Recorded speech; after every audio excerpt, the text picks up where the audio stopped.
They say it takes a village to raise a child, and in this case, I think that is very true. Recently, a friend I've had for over 20 years, their father passed away from cancer. So his name was Michael, and Michael was also a trucker.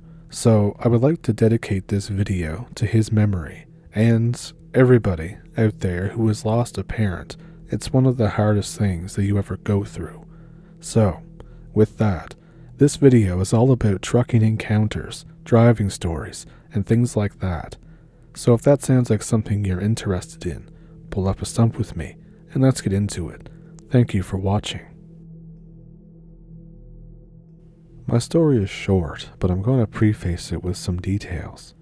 I lived in a semi-small town in Pennsylvania when this happened. I was a part-time coal truck driver. This was way back in my early adulthood because it was easy work. Most of the roads near the coal pickup point were sharp turns and close to a river with lights on the other side, so it was a nice clear reflection of my truck could be seen in the water. So anyways, on with my story. It's a Thursday night, and I'm just leaving the plant to drive for like an hour 2 towns over to their plant to drop off the coal. I start going down the road. It's a pretty nice night actually. There's no phone or anything, so I'm fiddling with the shitty radio, hoping to get a decent signal on the rock station. I get one and readjust myself in my seat. I get a glance out near the river.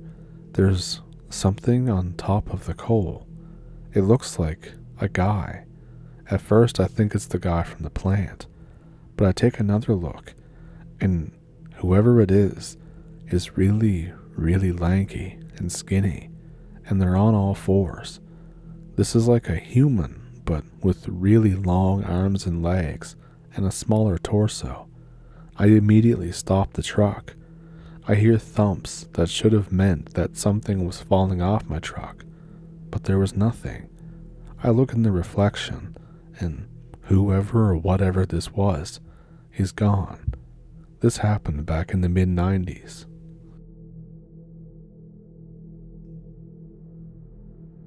So when this happened, 3 friends and I were driving home some girls around 3 a.m.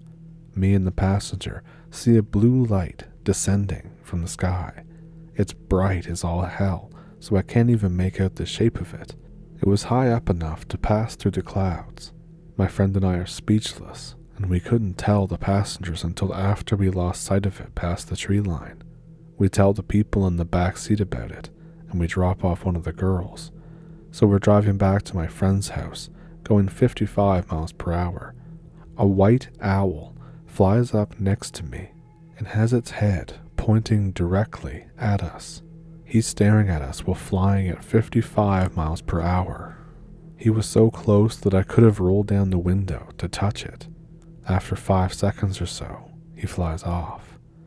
Less than a mile down the road though, another white owl does the same thing, and everyone in the car starts freaking out. Some are screaming, out of some kind of primal fear that no one could explain. For some reason, I slam on the brakes, and everyone yells at me to keep driving. I have seen the same light in the sky multiple times since then. This all occurred about a year before that Fourth Kind movie came out, so you can imagine my reaction then.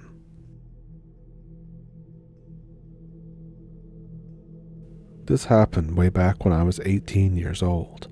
I had decided to go camping in the deep forest with a friend. It was winter, and there's strong winds where I live, so the dense forest would stop the wind chill from getting at you. We packed the car with a tent, food, sleeping bags, and my special brew. We drive around 8 miles into a massive forestry commission area here in Scotland. It's pitch black out, and the road's pretty narrow. Only one vehicle can fit on it at a time. Everything is fine, but then my friend mentions that he feels watched. I brush it off, and I keep driving. Eventually, I reach an area that's slightly wider than the trail, and I decide that it's as good as any place to set up. I gather the gear up and place it around the back of the car. Then, I hear 3 loud bangs over to my right, each about 3 seconds apart. At the time, I don't really know why I just ignored it. Maybe I thought it was an animal or something. I carried on setting up. I get the tent out of the bag. I start playing music on this battery-powered portable speaker I had, and I crack open some cans. My friend then mentions that he hears something and insists that I turn the music off, so I flick the power off on the little speaker. The song that we had just been playing continues from within the woodland. It's distorted though, as if it was being played through an old radio, just a bit out of the right frequency. It begins to move toward the left, through the trees, in a curve around us. This sets something off in me. I just hop out of where I am. I start packing everything into the car. I jump in and set off. I crack the window, and in a steady, low pitch, that noise that's getting progressively more distorted is following the car. My friend confirms that he can hear it too. We actually ended up going to a pub, and we set up tent nearby a river instead. I'm an over-the-road trucker and have been for about 3 years now. I worked at one company for 8 months and then got a job for the carrier that I work for now. This was about a year or two ago, in 2023. So I'm driving through the Cali desert and I stop at a Love's Travel Plaza for the night. At about 2 or 3 a.m., I hear knocking on my driver's side door. So I get up out of my bunk and I see 2 kids, one boy about 10, maybe 11, and a girl about 7 or 8. So I lower my window to ask if they were okay or if they needed help. I was genuinely worried for their safety. Only the boy ever spoke. He asked if I could let them into my cab until their parents got there to pick them up. This seemed sketchy, and I didn't want people to think I was kidnapping them, so I suggested that I call the store employee, and I let them know that there would be 2 kids coming in to wait for their parents. Well, he didn't like that. I couldn't see his eyes because his head was facing downward, but I saw his mouth frown. He kept insisting that I let them in, and every time I said no and offered an alternative, he would get angrier in tone and more persistent. So I told him that I'd call the store as my initial plan said, and that's final. He looked up at me with completely black eyes, and the girl looked up with the same. I rolled my window up and crawled into my bunk and closed the curtain. Then, as I got over to look out my tinted bunk window, both of their heads had turned and looked right at me. I took a bunch of Advil PM and Tylenol PM. I remotely locked my doors and hid under the covers until the sleep aid kicked in, and by the time morning came, they were nowhere to be seen. I don't want to know what would have happened if I let them into my cab.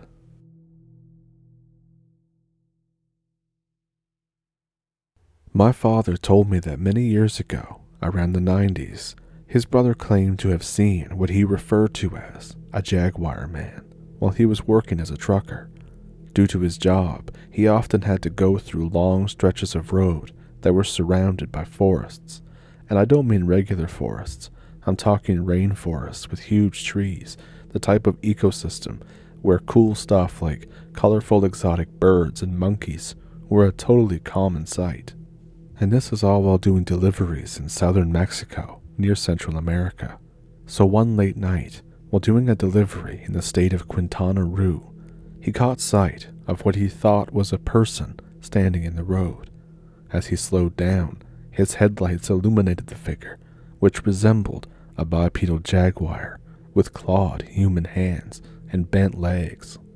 From the very moment that he got a good look at it, he was hit by an intense wave of fear.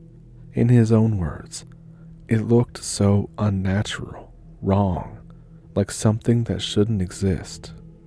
The beast turned to face him and stood still for a moment, glaring at him with eyes that looked like those of a man, without blinking once. My uncle was petrified.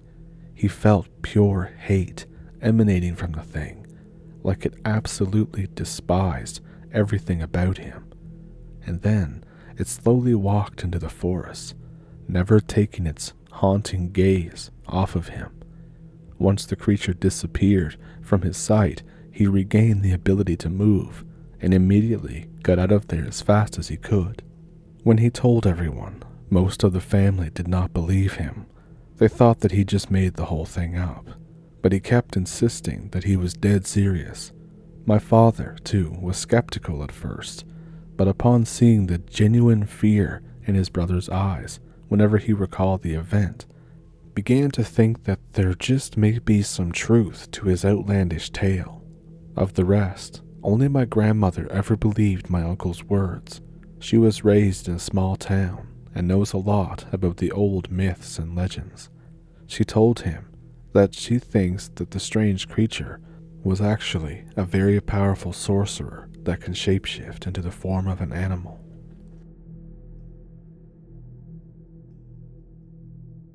"16 months and 19,000 miles. That's how long I've been a long-haul trucker in the USA. As you can imagine, you hear a lot of tall tales about these roads. Donner's Pass, Dead Man's Road are a couple of the more well-known ones. And then there are the things that no one mentions for fear that people will call the company you work for to have your sanity called into question. So the following stories are some of my own. December 2013. I was fresh out of training on the truck, and I was getting a company truck with a friend of mine. Our sights set on money. My grandparents got me a CB radio as an early Christmas gift since it was unlikely that I would be home for the holidays. I installed it myself. It's easy. Red wire to red hole, white wire to white hole, the big black wire to the only slot that it could go in. After tuning it, I set the channel to 19 out of 40. It seemed like a good spot. Our first load was for Tana, California to Salem, Oregon. As we passed Weed, California, it was night and it was around 0100. A thick blanket of fog covered the road, making it very hard to see. I saw a rest area with parking, so I pulled over. I went to take a leak that I had held in for several hours. As I exited, the fog had gotten more dense and thick. I was happy to not have to drive in this shit. As I got to my truck, I heard a hum, almost like a woman had a song stuck in her head and wanted to share it with the world. I turned there between the restrooms, and in front of a tree was a woman in a white dress.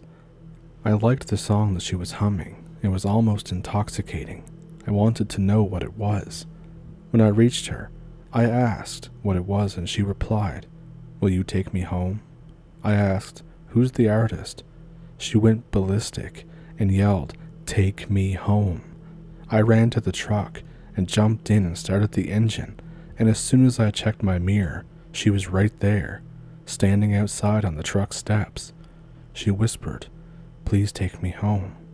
I put the truck in second gear out of instinct, checked my mirrors one more time, and she had vanished. I drove like a madman.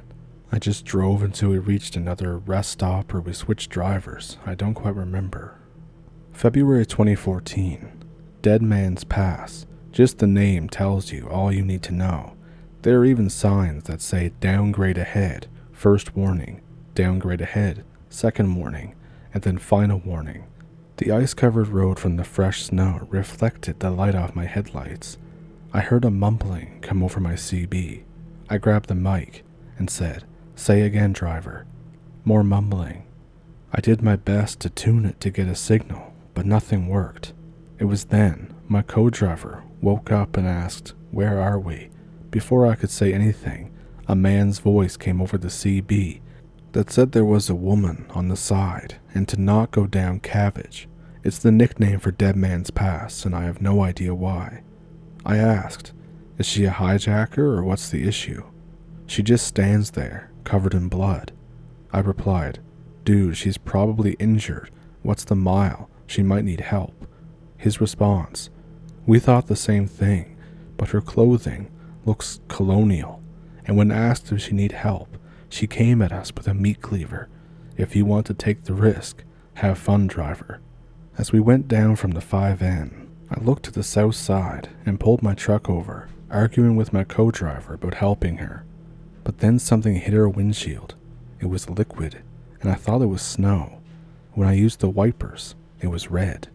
I looked over, and there she stood, holding a cleaver, smiling. We didn't stop. We kept going to Washington before we dared. February 2014. After that, my co-driver did not want to drive with me anymore, so I was on solo runs. I was in Wyoming. I drive nights, more parking, so I don't have to fight for a spot to sleep. There's not a whole lot in Wyoming. There's so much unused land. It had snowed recently, and the moonlight illuminated the snow like a beautiful shade of blue, so you could see pretty much everything. I sometimes would see this shadow dart around. At first I thought it was my eyes playing tricks on me, but over a little bit of time, it got closer, and I could see that it had a defined shape. I told myself that this was nothing, and I kept driving. But then, it ended up in the middle of my path, right in the road. It was almost dark, like a shadow. It had a very big build, like a human, but very small eyes that kind of reflected. I was going much too fast to go around it. I would have skidded and crashed. I said out loud, "I'm sorry," and I ran it. The figure turned into a mist, and then a voice next to me, right next to my ear, said, "No, you're not." I flipped out, and I almost took the truck off the road. I managed to pull over. I drew my knife and checked the back, but I couldn't find anything. I got out of the truck, and I went back to the spot where it was originally standing. There was no blood, just 2 footprints, bigger than my size 10. I ran back to my truck, checked the back again, and drove off. I got to the truck stop. A driver came up to me and said in a calm voice, "You saw it, didn't you? The Shadow Man." I stuttered. "What are you talking about?" He said, "Don't worry, driver. A lot of us have seen those small eyes. There's a reason we don't drive in Wyoming at night." He left and didn't even look back. I'm standing there, smoking my pack of cigarettes outside of my truck. A few minutes later, another driver came up, pale like me, and asked me for a smoke. I said, "You saw the big dark shadow, right? Small white eyes?" He stopped smoking and looked over at me. I saw fear in his eyes as he said to me, "You heard the voice too? The 'No, you're not'?" May 2014. It was springtime, so there was no more snow for most of the country. But Wyoming still has its fair share of random snowstorms, but as far as I'm concerned, Wyoming can go screw itself. I was in Idaho, headed to Utah. Just a few more miles, I said to myself, then I can sleep. I checked the time. It was 21:37. I was making very good time. The fog was off and on all night, not heavy, just enough to whisper around the road. My MP3 had died, so I had to make up my own music, as the only radio stations I found was new music, the kind I hate. And then I heard a song like another semi was pulling up next to me with the best speaker system ever, but there was nobody there. It didn't get louder. It stayed the same volume. I checked my MP3. It was still dead. I checked the radio. I tried to turn it up, only to remember that I had just turned it off. The song sounded like words that were in different languages. It all sounded like a church song with an all-woman choir singing praise to God, or something to that effect. I looked around, but there was nothing but fields. There was fog on my right, and when I looked to my left for a moment, I saw a woman made out of the fog. Her hair was down her back, and it looked like that she was floating in this light blue dress. She had 2 straps over both shoulders. Her eyes stood out the most. They were icy blue. Her song became English. It went, "Come to me, children, come home with me, follow my voice home. Come with the man with the black cloak, don't make me chase you." I was scared. I kept going until I could see light from the truck stop. Then I heard it again. I ignored it the best I could, but the song felt like it was drawing me into it. When I got to the truck stop, I parked. I got out to get my food, and on the way back, I heard her voice again. I Didn't I say, don't make me chase you? I turned with my knife out, slashing at nothing. I get a hand on my shoulder and an arm around my neck, not holding me tight, more like draped. I'm over here. I turned and stabbed. There was nothing but mist. I got into my truck, ate as fast as I could. I didn't sleep until the sun rose and the fog dissipated. This was the only time that something like that had happened. All of these are from a journal that I kept at the very beginning of my trucking career. I'm just kind of going in order. July 2014. So, because of assholes with fireworks, I hate July. All these people like to shoot the damn things at me in my truck. So going through Idaho is great. There's not many towns on the interstate. That is until you get more west into the state. That night there were so many rednecks on the CB, so I hit the scan button to see who else was on. There were so many people yelling about how America's the best country ever and having parties and lots of Yahoo and gunshots and everything else. And then a sound came over the radio, something that sounded like mumbling static. I kind of tried to tune into it. It sounded official, like a police broadcast. It said, "Attention all drivers on the 84. Be careful. Strange sightings of people have been sighted. Watch for game crossing the road. Something has them spooked." I said to myself, maybe it's the fireworks. Maybe people shot fireworks at deer and it has all the animals spooked. As I keep going, sure enough, the game is everywhere and running around like crazy. And then what looked like a bear ran on the side of the road. I heard another broadcast. All drivers on the 84, do not stop at the rest area. If you are hearing this message, do not stop. Conditions unsafe. I swore to myself, as my logs are electronic, and if I keep going, I'll get a violation. I figured that what I would do is just stay in the truck, because I'd like to see a bear get me up here. The rest area came into view with red and blue lights. I thought, oh well crap. So I just pulled over, not to sleep, but just for my 30-minute break. A cop comes over. He said, "Why did you stop?" I picked up my logs and I showed him, and he said, "Fine, but you have to stay in the truck. I don't care if you shit your pants or anything, stay in the truck." I asked what was going on, and he said that a family had been attacked by something, and that they were calling it a bear attack. I mentioned that I had seen a bear a while back on the road. He said, well, it's long gone now. I got going again, and I saw a bear on the side, but the bear was standing up, and as I got closer, it wasn't a bear, but it was a big hairy man with long claws. Its hair was super matted and unkempt. It seemed to be hitchhiking almost. I keep going. I called 911 and told them where to go. Later on, I get a call from an unknown number. It just says, "Tattletale," and then hangs up. I called the cops again, but they never found the man, just blood in a puddle where I said he was. September 2014. I hate the Death Valley freaking summer. Why do people live out there? I have no idea.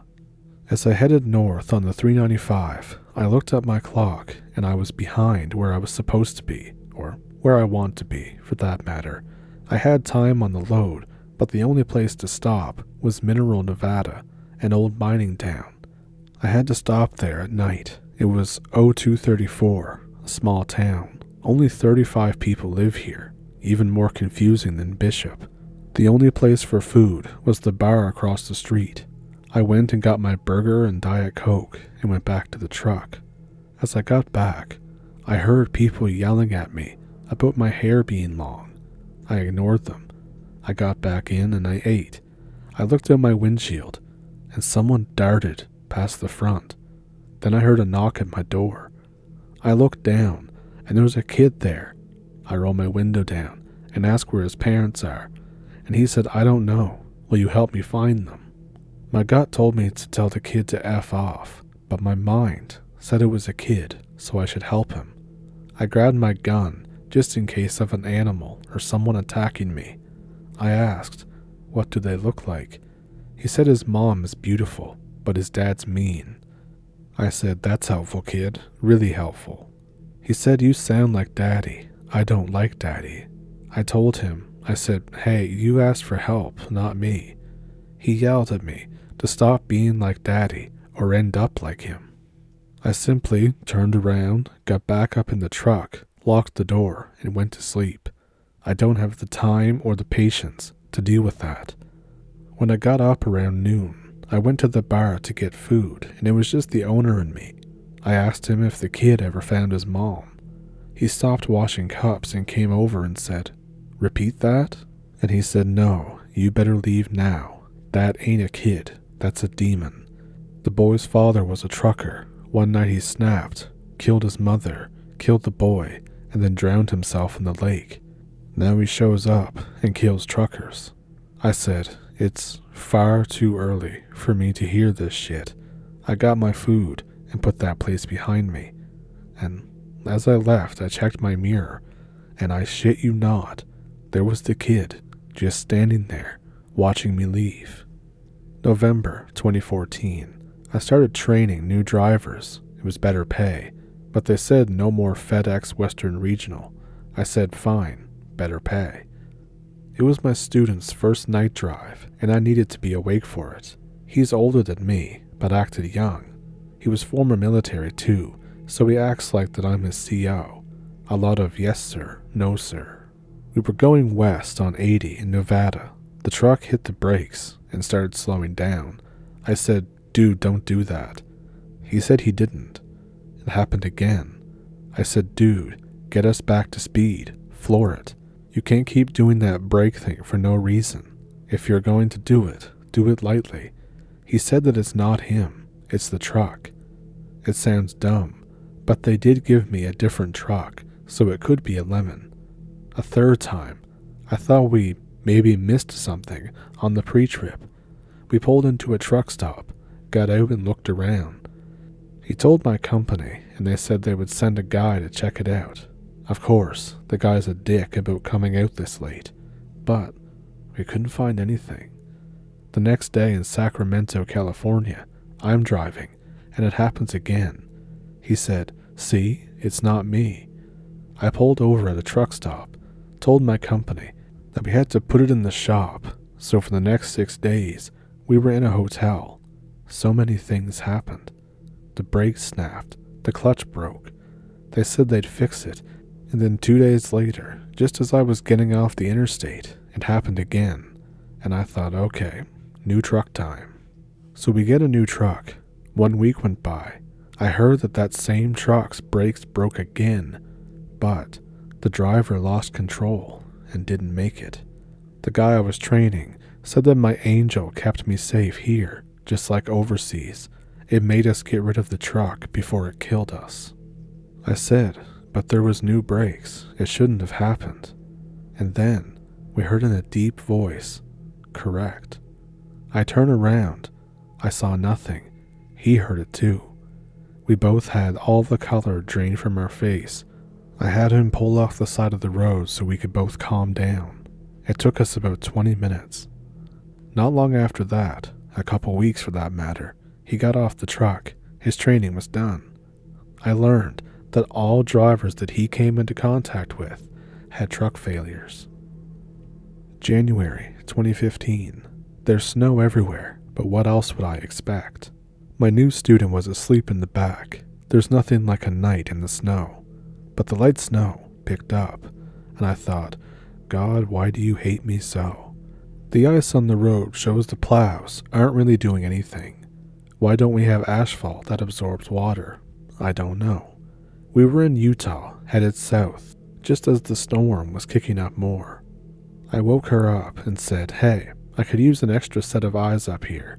She rode shotgun, half-dressed, because I had the heat turned up really high. As we got out of Springville, Utah, she asked to go back to sleep. I said sure. As she did, I heard a voice mumble something. I asked, is something wrong? She said, I didn't say anything. It happened again. My CB was picking up a signal, a song, and it was the same "Come to me." I turned it off. I felt like I knew exactly what it was going to say next. I heard her light snores as I looked in my mirrors. I saw her in the snow, more solid than last time. I kept going. I muted everything. The radio, the MP3. I even turned off my phone. Every time I looked out my left side mirror, she was there. I had enough. I woke my student again and told her to look out the window. She reluctantly did, and she saw her floating away from us, but being able to keep up. She screamed. She was scared like I was, grabbed her phone to call someone. She whimpered. I said, "What?" She put it on speakerphone, and it was that song. "Come to me, children, come home with me, follow my voice home." I grabbed her phone and tried to turn it off, but it didn't work. So I got the back off and took out the battery. She rode up front. We looked out again. The woman was gone. We stopped in St. George. We walked together, in and out of the truck, and then we got back in together. I told her that I would ride shotgun until she felt safe. After about 3 hours, she said that she was good, and I could finally sleep. That night, I had a terrible nightmare. The woman was there. She was singing her song while sitting on a log. She looked at me and said, "Didn't I say, don't make me chase you?" I woke up to my student shaking me. She said that I started to yell and scream. It freaked her out. I didn't sleep for a while and told my company that I couldn't drive. I got food poisoning. And for reference, the 19,000 miles that I mentioned at the beginning, that's what I got my first safe driving certificate for, so that's how I started. These were just some of the more interesting stories that I had wrote down in my little journal.